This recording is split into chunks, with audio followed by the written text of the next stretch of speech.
พระบาทสมเด็จเจ้าฟ้าศรีสว่างวัฒนาองค์สมเด็จพระเศรษฐาคติยะสุริยวงศาภาคที่10ต่อจากบท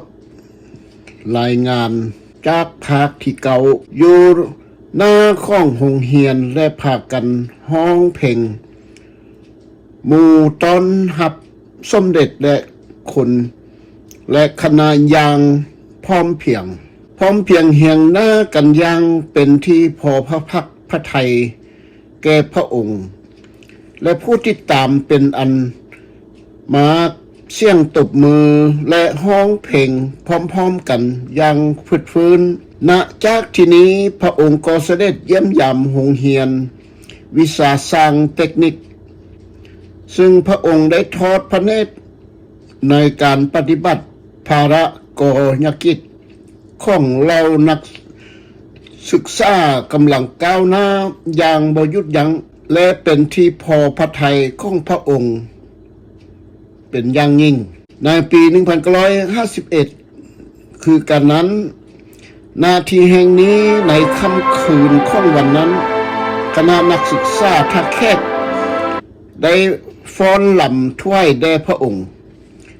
นอกจากนั้นคณะนักศึกษาเฮียนยิงจากจังหวัดนครพนมได้ทราบข่าวว่าองค์สมเด็จเจ้าฟ้าสายศรีสว่างวัฒนาองค์มกุฎราชกุมมารสมเด็จพระเศรษฐาคติยะสุริยวงศา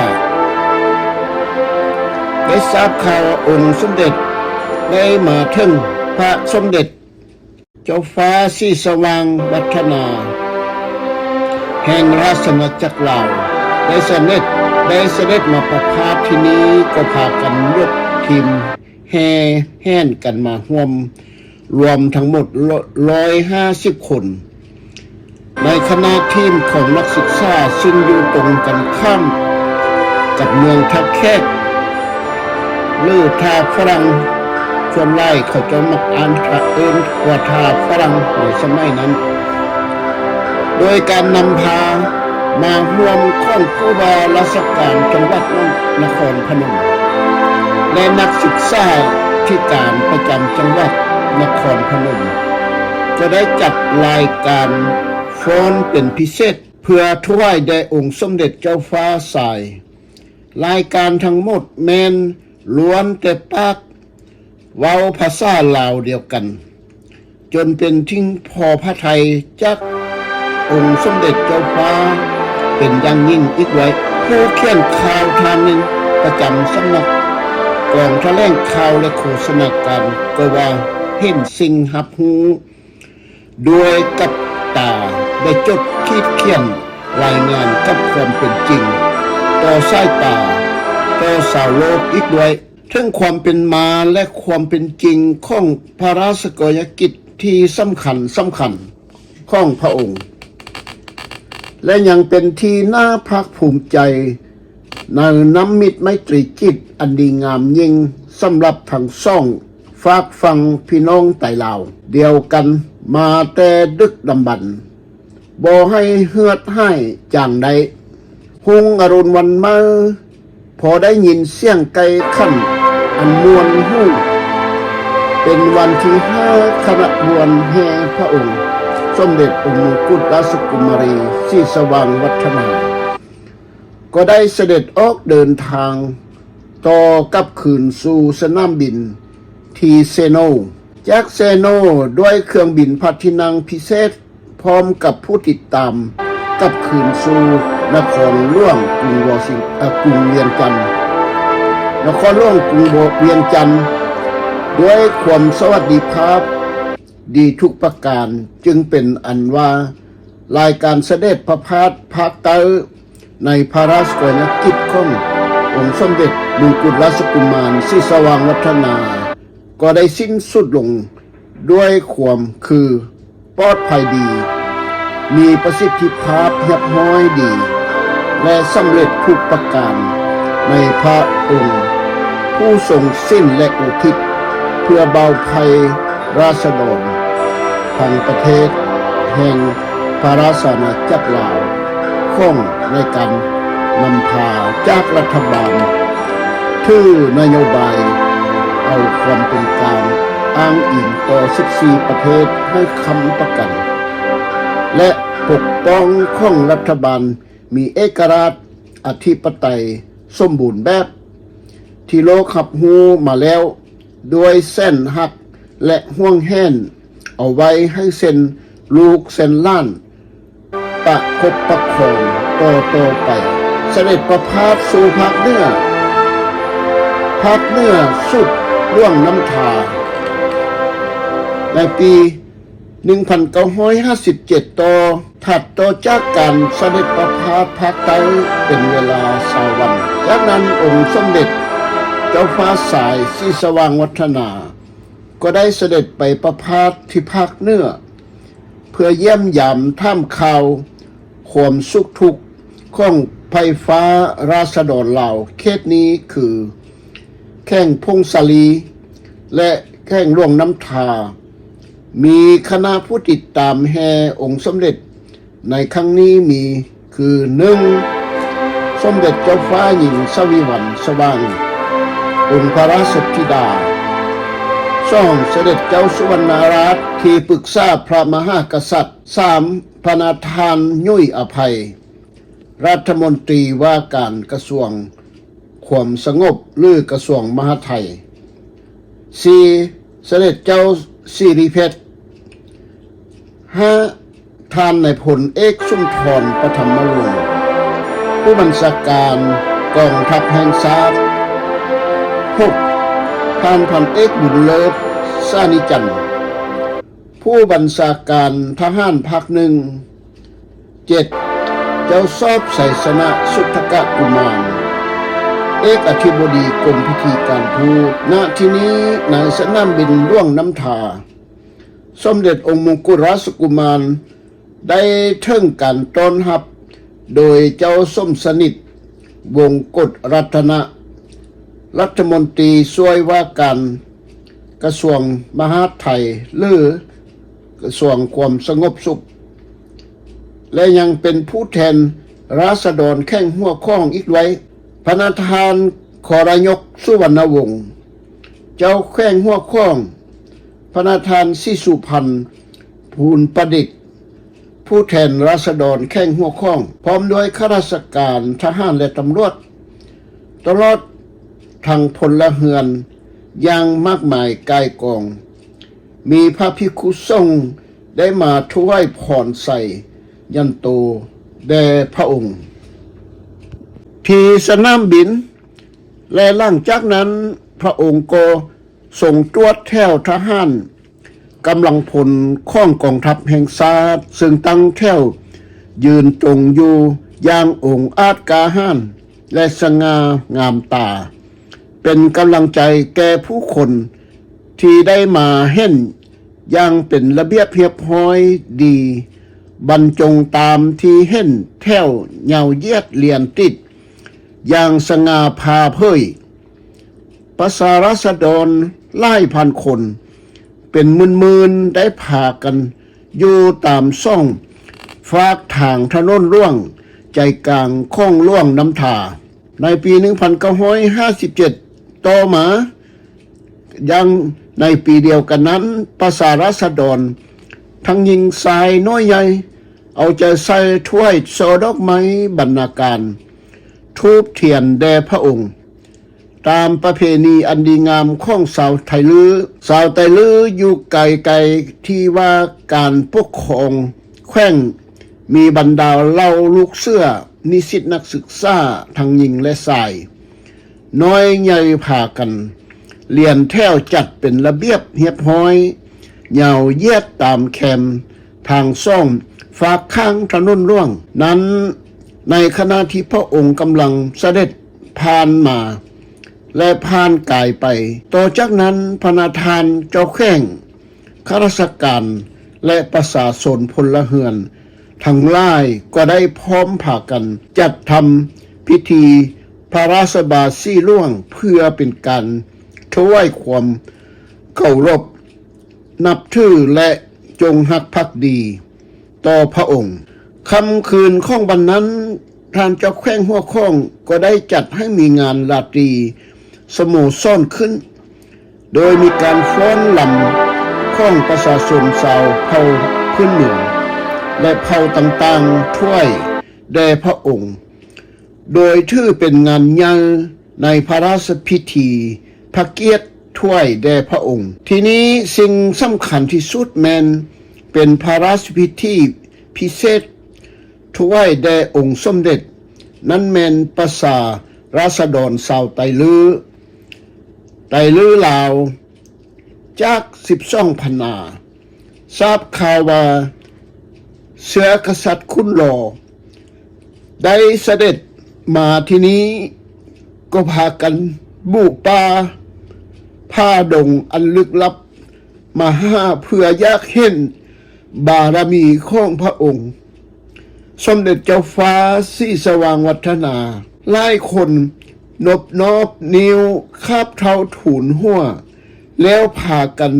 นั่งด้วยเอามือทั้งสองรูปพระบาทด้วยความดีใจทั้งลังน้ำตาออกมาแต่ละคนจนที่เห็นพระองค์เจ้าฟ้าใสก็ได้มีน้ำตาลังไหลออกมาพร้อมกันกับพวกเข้าเจ้าสิ่งที่แปลกประหลาดที่สุดนั้นบรรดาเจ้านายชั้นผู้ใหญ่มีความหู้เต็มหัวแต่ยังคาดศีลธรรมน้ำใจที่เห็นความหักทนุถนอมของสนสัตว์สาวไตลือที่นับถือเสือกษัตริย์คุณหล่อมาแต่ครั้งอดีตแล้วยังพากันอดกันหลั่งน้ำตาออกมาได้ทุกคน12 พันนาลือเป็นเขตปกครองตนเองจากพรรคคอมมิวนิสต์จีนสมัยเมาเจ๋อตุงได้ได้ชนะในการสงครามแล้วจับเอาเจ้าฟ้าล่วงคำโงนไปยังที่กรุงปักกิ่งแล้วยกให้เป็นที่ปรึกษากับคนกลุ่มน้อยในประเทศจีนแผ่นดินใหญ่นับตั้งแต่ปี1949เป็นต้นมา12 พันนาฝรั่งเศสได้มอบให้ขึ้นกับจีนในปี1894พวกที่ออกมาได้ก็เข้ามาเพิ่งบารมี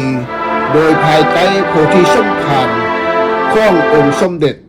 เจ้าฟ้าศรีสว่างวงศ์ธรรมิกราชเนื่องจากว่าบ่อยากอยู่ภายใต้การปกครองของระบอบคอมมิวนิสต์นั่นเองส่วนเสียงตุงที่เคยขึ้นกับเสียงทองนั้นพวกฝรั่งกับอังกฤษได้ตกลงกันตามสัญญาและได้ขึ้นกับอังกฤษนับแต่ปีนั้นเป็นต้นมาเสียงตุงจึงได้กลายมาเป็นเสียงตุงในอดีตเป็นต้นมาแล้วผู้เขียนรายงานบันทึกประวัติศาสตร์นี้จึงเป็นที่น่าเสียดายที่ล้านช้างได้ตกไปย้อนความแตกแยกญาติแยงสิ่งอำนาจบ้านใหญ่ของราชวงศ์ลาววังหน้ากับวังล่างนี้เองเสียงตุงปัจจุบันเป็นดินแดนส่วนหนึ่งของพม่าและจีนไปหมดแล้วแต่ห้องหอยประวัติศาสตร์ยังเหลือไว้คือตายและตึกเก่าห้างที่ข้าพเจ้าได้ไปเห็นมาตายห้างและตึกเก่าของราชวังเสียงตุงบรรดาประชาชนในเขตนี้ยังมีความเคารพนับถือธรรมเนียมประเพณีทำมาซื้อขายแลกเปลี่ยนสินค้าอาหารที่ยังเหลือไว้ให้พวกเขาได้ชิมรสชาติของมันเป็นสิ่งที่พวกเขาจะล่วงลืมบ่ได้ของห้องหอยประวัติศาสตร์ไทยลาวหรือแห่งอริยธรรมสูงและชีวิไลอย่างติดแทบ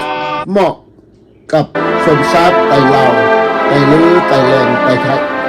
ไทยดำได้ส่วนเผ่าไทยที่กว้างใหญ่ไพศาลเป็นชาติใหญ่ชาติหนึ่งในเขตเอเชียอาคเนย์ประชาชนส่วนใหญ่ยังได้โออาห้าในอดีต ห้วนคืนประวัติศาสตร์อันสุดแสนเจ็บแซบและน้ำตาทางน้ำใจของผู้คนไต่ลาวหรือของพวกเขาที่ได้พบเห็นได้ฟังได้หูได้เห็น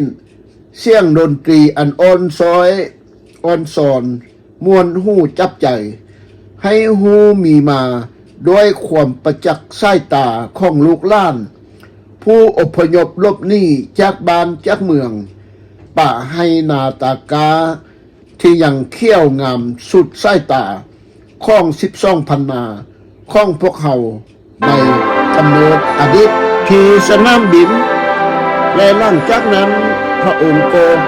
ส่งตรวจแถวทหารกำลังพลของกองทัพแห่งชาติซึ่งตั้งแถวยืนตรงอยู่อย่างองอาจกาหาญและสง่างามตาเป็นกำลังใจแก่ผู้คนที่ได้มาเห็นอย่างเป็นระเบียบเรียบร้อยดีบรรจงตามที่เห็นแถวเหยาเยียดเลียนติดอย่างสง่าพาเผยประชาราษฎรหลายพันคนเป็นหมื่นๆได้พากันอยู่ตามซ่องฝากทางถนนล่วงใจกลางข้องล่วงน้ำทาในปี 1957 ต่อมายังในปีเดียวกันนั้นประชาราษฎรทั้งยิงทรายน้อยใหญ่เอาใจใส่ถ้วยโซดอกไม้บรรณาการทูบเทียนแด่พระองค์ตามประเพณีอันดีงามของชาวไทลือชาวไทลืออยู่ไกลๆที่ว่าการปกครองแขวงมีบรรดาเล่าลูกเสื้อนิสิตนักศึกษาทั้งหญิงและชายน้อยใหญ่พากันเรียนแถวจัดเป็นระเบียบเรียบร้อยเหยาเยียดตามแคมทางซ่องฝากข้างถนนล่วงนั้นในขณะที่พระองค์กำลังเสด็จผ่านมาและผ่านกายไปต่อจากนั้นพระทานเจ้าแข้งข้าราชการและประชาชนพลเรือนทั้งหลายก็ได้พร้อมพากันจัดทำพิธีพระราชบาสีล่วงเพื่อเป็นการถวายความเคารพนับถือและจงรักภักดีต่อพระองค์ค่ำคืนของวันนั้นท่านเจ้าแขวงหัวข้องก็ได้จัดให้มีงานราตรีสโมสรขึ้นโดยมีการฟ้อนลำของประชาชนชาวเผ่าพื้นเมือง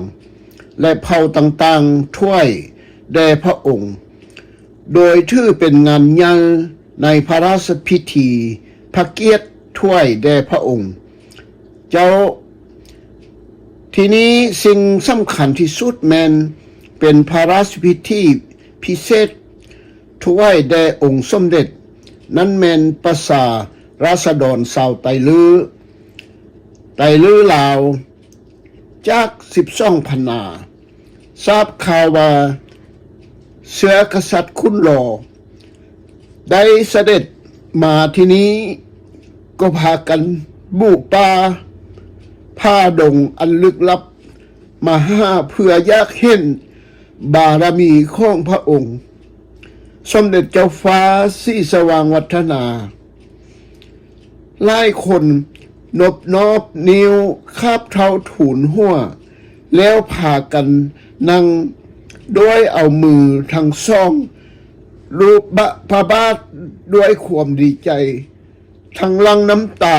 ออกมาแต่ละคนจนที่เห็นพระองค์เจ้าฟ้าใสก็ได้มีน้ำตาลังไหลออกมาพร้อมกันกับพวกเข้าเจ้าสิ่งที่แปลกประหลาดที่สุดนั้นบรรดาเจ้านายชั้นผู้ใหญ่มีความหู้เต็มหัวแต่ยังขาดศีลธรรมน้ำใจที่เห็นความหักทนุถนอมของสนสัตว์สาวไตลือที่นับถือเสือกษัตริย์คุณหล่อมาแต่ครั้งอดีตแล้วยังพากันอดกันหลั่งน้ำตาออกมาได้ทุกคน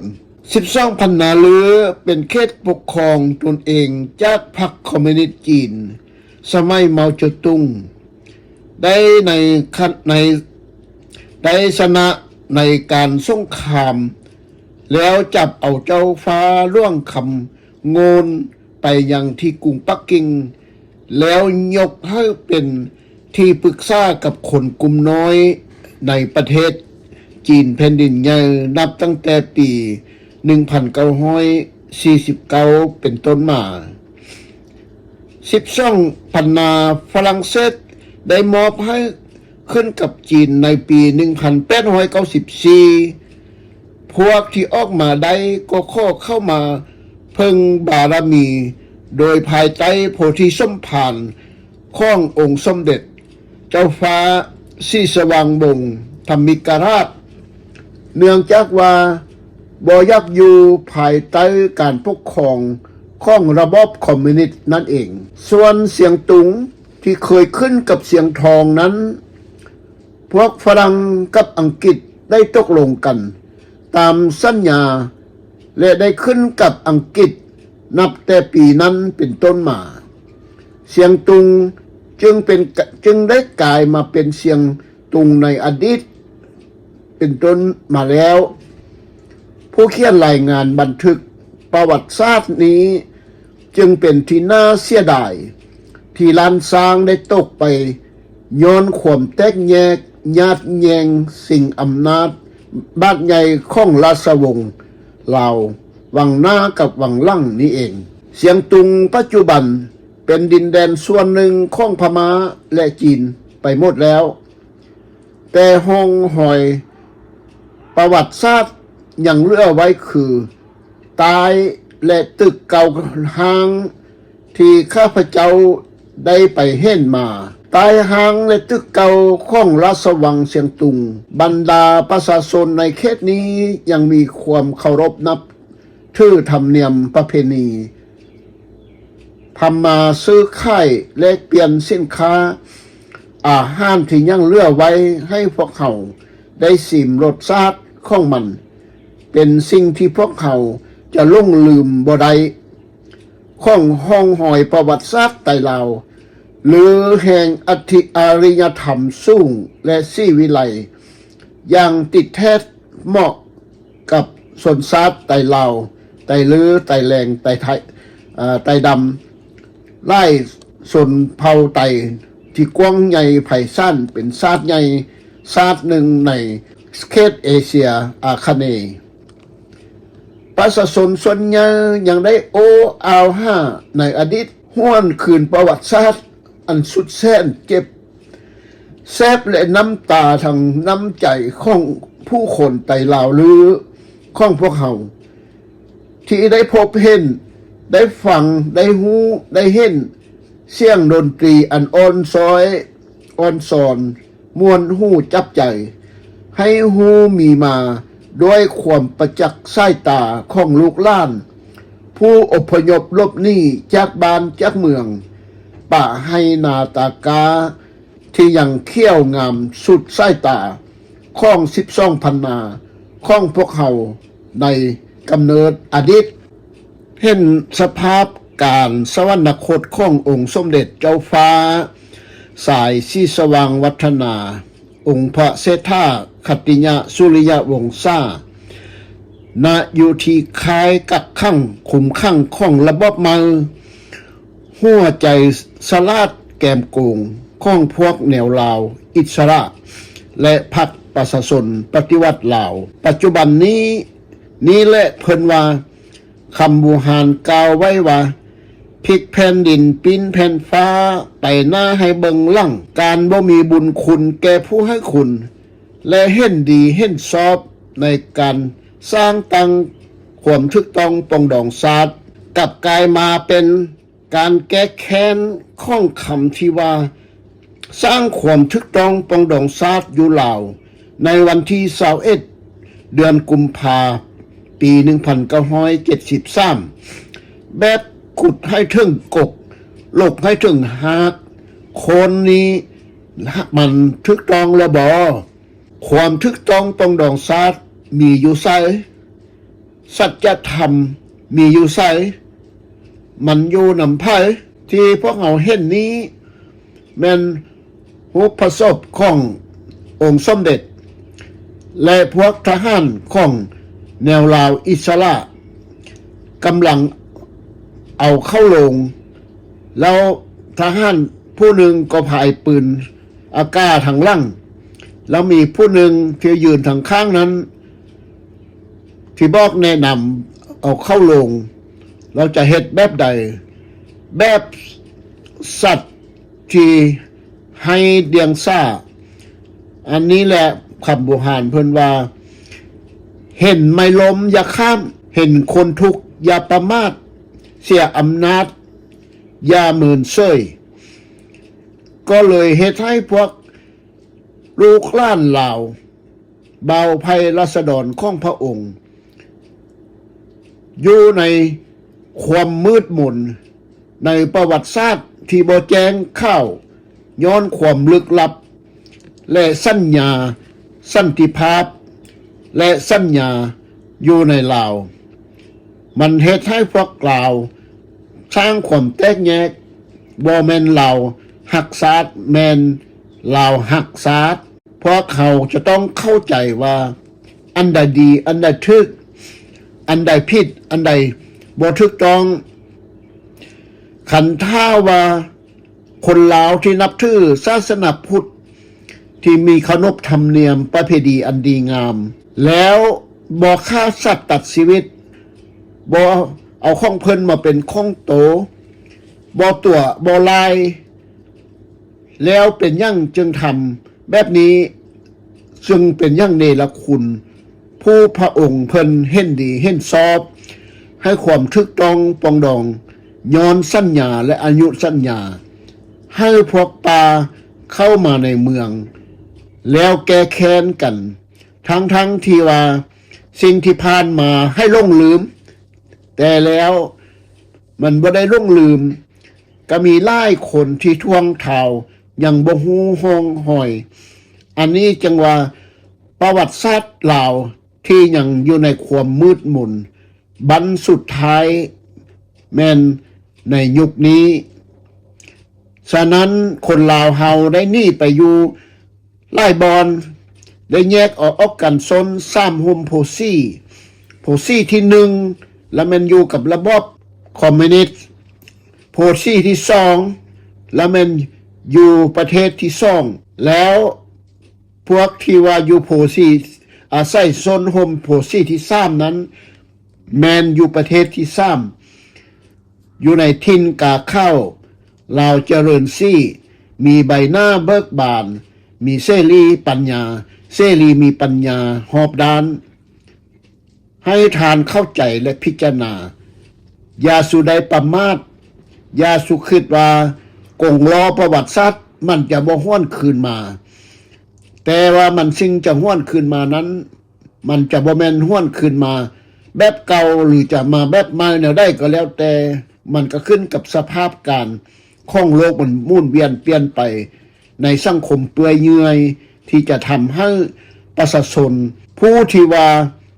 หวังอยากให้ประเทศชาติกวางใหญ่ไพศาลให้ความถูกต้องปองดองนั้นอยู่ในบนจิตใจสติระวังตัวให้หูเข้าหูเห่าหูเพิ่นและหูโต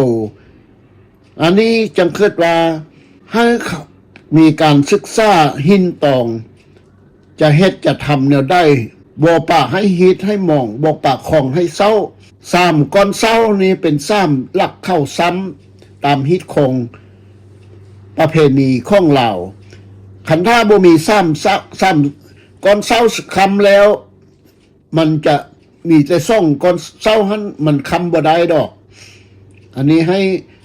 ทุกคนเข้าใจโลดก็คือ3หัวช้างนี่แหละ3หัวช้างนี่มันหัวที่1แล้วมันนิติบัญญัติหัวที่2แล้วมันอำนาจบริหารหัวที่3แล้วมันอำนาจตุลาการให้เข้าใจความหมายก็เปรียบเสมือนกับ3ก้อนเศร้าเจ้านึงเข้าได้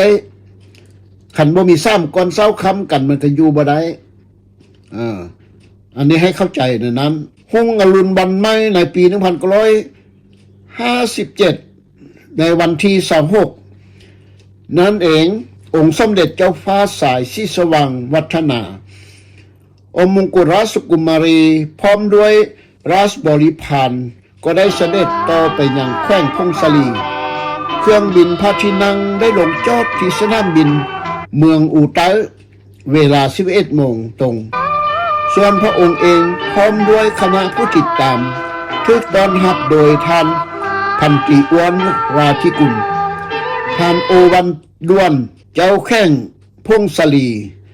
ท่านเจ้าเมืองอูไตและท่านห้อยเอกสุเทพวิไลผู้บัญชาการหน่วยทหารประจำเมืองอูไตมีท่านเจ้าแข้งพร้อมด้วยคณะเจ้าหน้าที่ฝ่ายทหารและผลตำรวจพร้อมด้วยข้าราชการฝ่ายพลเรือนเบาภัยประชาชนเท่าแก่หากบ้านหากเมือง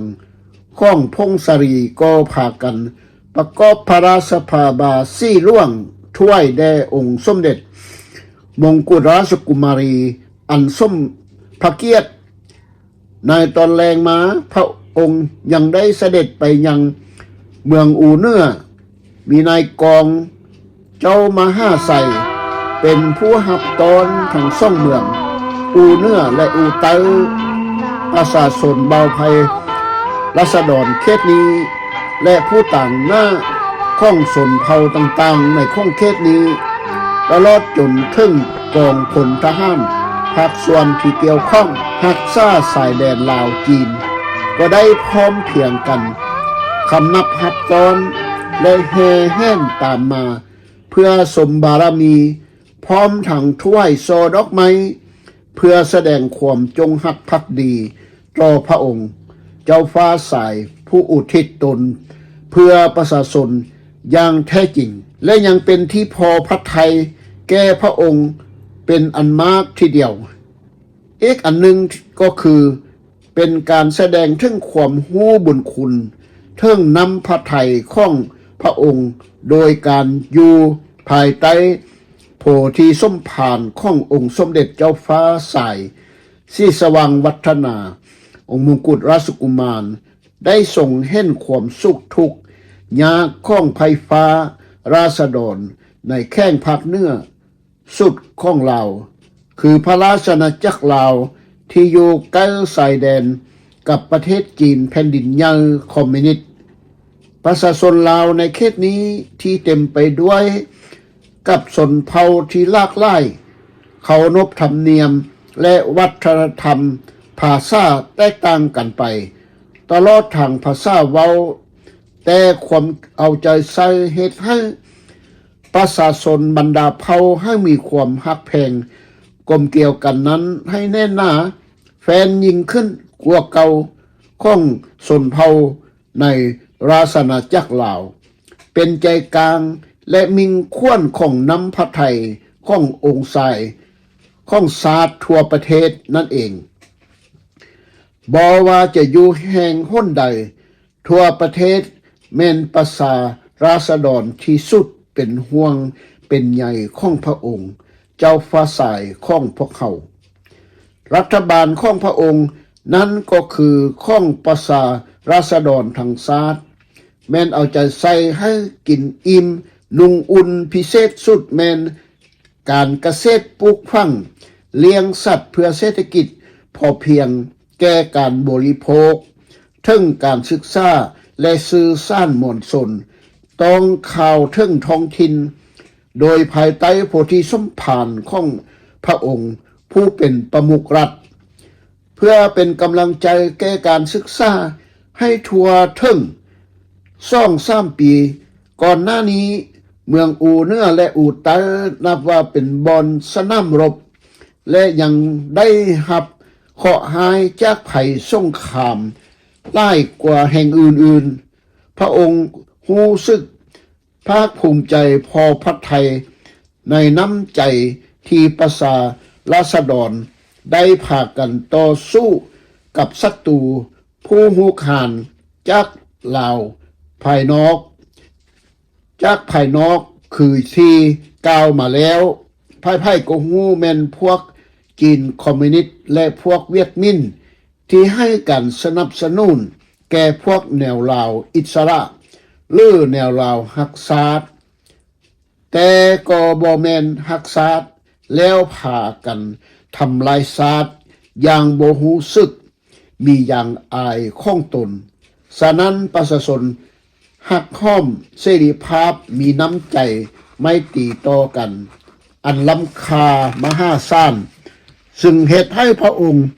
มีพระทัยมีน้ำใจพอพระทัยที่ประชาราษฎรรักษาปกป้องแผ่นดินและอำนาจอธิปไตยของเราอันครบถ้วนทั่วภาคนี้